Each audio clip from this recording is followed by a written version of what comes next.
My first assignment was to be in it was a MACV operation. It was a military assistance command Vietnam. It was basically CIA. And we would support Koreans and South Vietnamese in their operations. We had already started getting into the Vietnamization of the war. Tet had already happened. This is my squad. We were out there 60 days straight with nothing except what they could kick out at us from the air. I was looking at the Soldiers Daily, and I was in a place where it wasn't very much fun. It was dirty and it was wet at the time, and it was awful. And I just happened to open up the paper, and the center fold always had pictures, and I opened it up, and there was a big blob of something. I read it, and it was a picture of Woodstock, and 500,000 people gathered at Woodstock, Jimi Hendrix and everybody.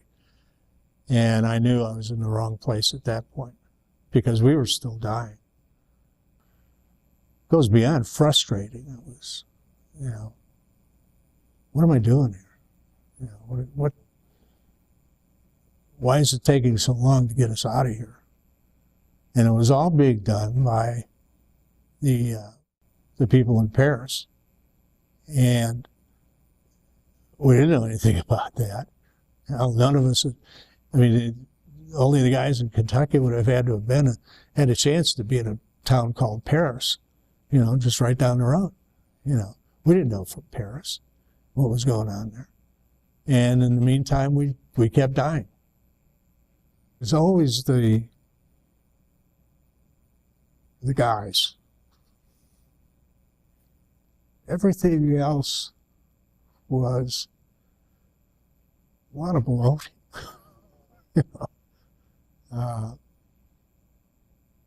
You'd lost so much trust in your government and leadership that you became numb to everything except the guys you were with.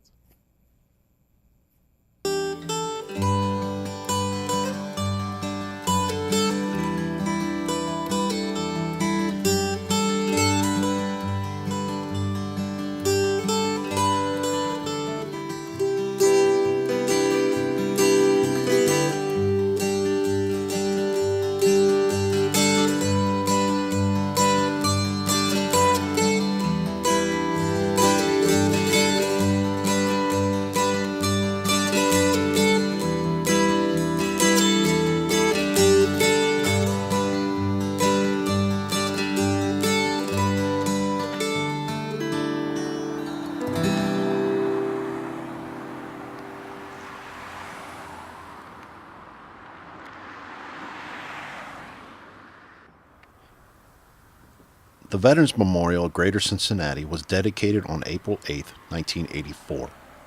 A life-size bronze statue of two soldiers, one white, the other African American, holding the dog tags of a fallen comrade, one consoling the other, as one reporter wrote, looking to a place where death lies unseen. It's the work of noted local sculptor Kenneth Bradford, cast in bronze.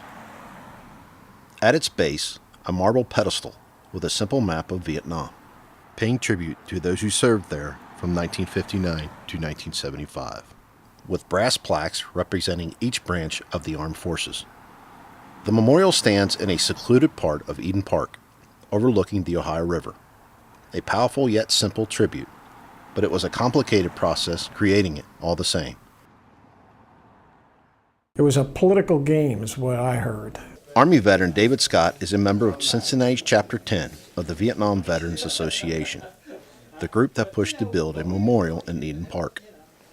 And they fought to get it because it was a very dicey, controversial subject. How much do you want to honor these guys? It wasn't easy. In fact, some members of the Cincinnati Parks Commission weren't supportive of the project. One commissioner was quoted as saying, "Vietnam was an unpopular war. There are probably a lot of people who would rather forget about it." We who were soldiers were shot at, wanted the people that got hit to be remembered and the people that died to be remembered. And that's what it was all about as far as I'm concerned. But how to honor them was fiercely debated. At the time, public memorials and statues were trending toward the abstract, and some on the Parks Commission wanted a non-traditional design. But there was one point the vets wouldn't negotiate. They wanted a lifelike representation of soldiers. The debate sounded a lot like the arguments just a few years earlier over the Vietnam Veterans Memorial in Washington, D.C. The debate was bound to be contentious because the war was contentious, and there was even questioning whether or not public money should be involved, and in the end it was private money that paid for it. Where to site it in Washington was an issue because some who were opposed to the war did not want it celebrated in a place next to Lincoln's memorial or Jefferson's memorial. And yet there were people who felt that it was improper not to give proper recognition to the sacrifice of so many veterans.